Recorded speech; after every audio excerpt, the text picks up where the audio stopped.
How to enable two-factor authentication in Discover Bank online banking. Hey everyone, welcome back to the channel.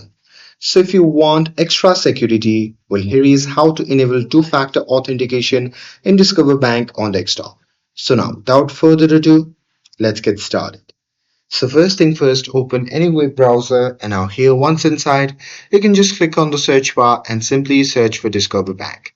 And now here from the search result, just click on the first link and after that, you'll be prompted to the official website of the Discover Bank.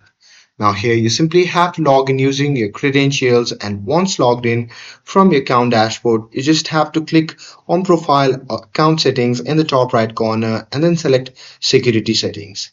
And then you just have to look for two-factor authentication option and there you just have to choose your preferred method like text message, email, or authenticator app for verification code. And with that, you have to enter the code sent to your phone or email to confirm setup. And once enabled, you need this extra code every time you log in for added protection. And that's it.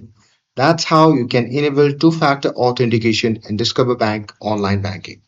With this, if you found this video helpful, then don't forget to like, share, and subscribe to get updated for more videos.